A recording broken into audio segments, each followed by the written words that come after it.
यार एक बात मुझे बहुत बेचैन कर रही है, क्योंकि जब हमारे ऑनलाइन गेम 1 मई से मतलब कि पूरी तरह बैन हो जाएंगे या फिर नहीं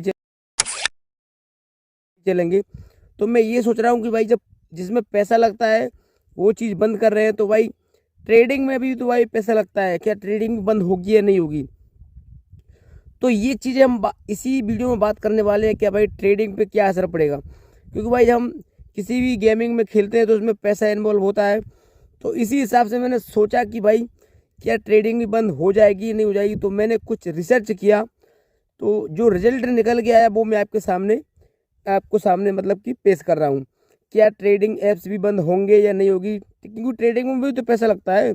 जैसे कि हम ऑनलाइन गेम खेलते हैं उसमें पैसा लगता है, तो ट्रेडिंग में भी तो पैसा वगैरह लगता है, ठीक है ना।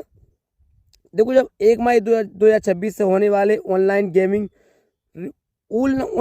रूल्स मुख्य रूप से सट्टेबाजी और अनियंत्रित गेमिंग ऐप्स को निशाना बना रहे हैं, लेकिन ट्रेडिंग जैसे ऐप्स जैसे कि ग्रो हो गया, अपना जेरोदा हो गया, एंजल वन हो गया, शून्य, इसके पीछे मुख्य कारण है कि भाई ये गेम होंगे बंद या नहीं होंगे, ठीक है ना। तो इनके मुख्य कारण है, कारण नंबर 1 होता है यहाँ पे रेगुलेटर का फर्क, ठीक है ना। SEBI versus no one. देखो, ट्रेडिंग एप्स ये पूरी तरह से SEBI securities and exchange board of India के नियंत्रण में होते हैं। यहाँ पे हर ट्रांजैक्शन का हिसाब होता है और ये कंपनियां शेयर बाजार के सख्त नियमों से बंधी होती हैं। तो यहाँ पे ये रेगुलेटर का फर्क हो गया है। अब गेमिंग एप्स में देख लेते हैं। यहाँ पे इनमें से कई एप्स का कोई माई बाप नहीं था, लेकिन सट्टेबाजी वाले ऐप्स अक्सर विदेश सर्वर से चलते हैं, जिसमें फ्रॉड होने पर सरकार कुछ नहीं कर पाती, इसलिए नए नियम बनाए गए हैं। तो यहाँ पे एक ये नियम यहाँ पे देखा जा रहा है कि ट्रेडिंग ऐप्स पूरी तरह से सेबी रजिस्टर्ड होते हैं, सरकार के नियंत्रण में होते हैं, लेकिन बहुत सारे गेमिंग ऐप्स होते हैं जिनमें कोई नियंत्रण यहाँ पे सरकार का नहीं होता है, विदेशी सर्वर से चलते हैं, जिसमें फ्रॉड होने पर बहुत सारा मतलब कि लॉस होने के चांस होते हैं। अब दूसरे नंबर की बात कर लेते हैं, निवेश और सट्टा में अंतर। तो कानून की नज़र में ट्रेडिंग को इन्वेस्टमेंट या एसेट माना जाता है। देखो, जहाँ पर किसी भी कंपनी की हिस्सेदारी खरीदते हैं, जबकि रियल मनी गेमिंग में अक्सर बैगरिंग मतलब कि दाव लगाना मतलब कि दाव लगाते हैं, हम इस चीज़ पे लगा रहे हैं, को श्रेणी में रखा गया है। गेमिंग को मनोरंजन मानते हैं, आय का जरिया नहीं, जबकि ट्रेडिंग को अर्थव्यवस्था का हिस्सा माना जाता है। तो यहाँ पे ये दो अंतर यहाँ पे निकल के आ चुके हैं, ठीक है ना। कानून की नज़र में यहाँ पे ट्रेडिंग को इन्वेस्टमेंट माना जाता है, किसी कंपनी की मतलब कि जो चीज़ होती है उसको अपना शेयरिंग माना जाता है, जबकि अपने को गेमिंग में यहाँ पे दाव लगाना को बोलते हैं, ठीक है ना। नए नियम ट्रेडिंग के लिए भी हैं, ठीक है ना। तो यहाँ पे देखते हैं भाई, लेकिन अलग अलग होते हैं। यहाँ पे क्या नए नियम है ट्रेडिंग के लिए 1 मई से ही। देखो, ऐसा नहीं है कि भाई देखो ट्रेडिंग ऐप पर नियम नहीं बदल रहे। देखो, 1 अप्रैल और 1 मई से 2026 से ट्रेडिंग के लिए भी यहाँ पे कुछ कुछ मतलब कि बड़े बदलाव यहाँ पे आए हैं, ठीक है ना। अब क्या बदलाव आए हैं वो हम बात कर लेते हैं। तो यहाँ पे एल्गो ट्रेडिंग, अगर आप कोई भी सॉफ्टवेयर या रोबोट के जरिए ट्रेडिंग करते हैं, तो अब उसके लिए आपको सेबी से मंजूरी और स्टैटिक आईपी अनिवार्य दिया गया है, ठीक है ना, अनिवार्य कर दिया गया है। यानी कि आप किसी अलग तरीके से मतलब कि ट्रेडिंग करते हो, जैसे कि सॉफ्टवेयर या रोबोट के जरिए ट्रेडिंग करते हो, आपको टाइम नहीं मिलता है, तो उसके लिए आपको सेबी से मंजूरी और स्टैटिक आईपी अनिवार्य है। फ्यूचर एंड ऑप्शन रूल, ठीक है ना, फ्यूचर्स एंड ऑप्शन रूल्स।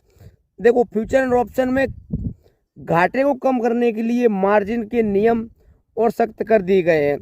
देखो, फेक एडवाइजर्स, देखो सोशल मीडिया पर गलत टिप देने वाले इन्फ्लुएंसर पर सेबी ने अब भारी जुर्माना लगा दिया है। देखो, जब सेबी जो फेक एडवाइजर्स होते हैं ना, उन पर भाई गलत टिप्स देने पर भाई सेबी ने काफ़ी बड़ा बड़ा मतलब कि जुर्माना लगा दिया है। जो टिप्स देते हैं कि हाँ हमारे मुताबिक चलोगे तो आपको इतना प्रॉफिट, ये सब मतलब कि अब बिल्कुल जुर्माना लगेगा बेहतरीन तरीके से। चौथा नंबर पे आते हैं भाई, पैसा संभाल होना एक मात्र आधार नहीं है। देखो, बैंकों में भी पैसा होता है, इंश्योरेंस में भी होता है और बिजनेस में भी। सरकार केवल उन जगह को बंद कर रही है जहां पैसे का स्रोत सोर्स ऑफ मनी साफ ना हो, ठीक है ना। उन जगह को बंद कर रही है यहाँ पे पैसे का स्रोत सोर्स ऑफ मनी साफ ना हो, टैक्स चोरी हो रही हो यहाँ पे, ठीक है ना, गेम के नाम पर सट्टेबाजी हो रही हो, जिसे अब ऑनलाइन मनी गेम्स कहकर बैन किया जा रहा है। ठीक है ना। तो ऐसी जगह को मतलब कि सरकार बैन कर रही है जहाँ पे पैसे का स्रोत मनी साफ ना हो, टैक्स चोरी हो रहा हो, गेम के नाम पर सट्टेबाजी करा रहे हो, तो यहाँ पे इन चीज़ों को मतलब कि बैन कर रही है। अब बात कर लेते हैं, आपके मन में आ रहा होगा कि भाई क्या हम ये ट्रेडिंग ऐप्स बंद होंगे कि नहीं होंगे ऑनलाइन गेमिंग के साथ साथ में। देखो, अगर आप एक रजिस्टर्ड ब्रोकर के साथ शेयर बाजार में ट्रेडिंग कर रहे हो, मतलब कि जो भी आपका ब्रोकर है, एंजल वन, शून्य आदि जो भी है, और उसके साथ आपको शेयर बाजार कर रहे हो, तो आपको डरने की ज़रूरत नहीं है। लेकिन आप किसी भी ऐसे ऐप पर गेम खेल रहे हो जो पैसे लगाओ और जीत जाओ का दावा करता है, तो रजिस्टर्ड नहीं है, जो सेबी रजिस्टर्ड नहीं है, वे ऐप कभी भी ब्लॉक हो सकती हैं।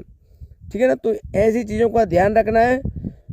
बाकी देखो, गेमिंग के लिए भी नियम लगाए गए हैं और ट्रेडिंग के लिए भी नियम लगाए हैं। तो यहाँ पे ये एक बात तय हो चुकी है। और देखो, यहाँ पे जो सेबी रजिस्टर्ड है, यहाँ पे ट्रेडिंग पे कोई मतलब कि अंतर नहीं पड़ने वाला है, आप ट्रेडिंग कर सकते हो। ठीक है ना। और ये वीडियो भाई मैं आपको एजुकेशनल पर्पज़ के लिए बना रहा हूँ, ना कि किसी ऐप्स का प्रमोशन करने के लिए। ठीक है ना। जो कि लोगों को पता चले कि भाई हाँ ट्रेडिंग बंद होगा कि नहीं होगा। तो भाई ट्रेडिंग वगैरह बंद नहीं होगा, बल्कि आप अच्छे रजिस्टर्ड ब्रोकर के साथ ट्रेडिंग कर सकते हो, कोई दिक्कत की बात नहीं। मतलब कि गेमिंग भाई बंद हो सकती है। ठीक है ना। वीडियो आपको कैसा लगा, अच्छा लगा हो तो लाइक और शेयर कर देना। ठीक है ना। मिलते हैं किसी नेक्स्ट वीडियो में, तब तक के लिए all the best, take care, bye bye.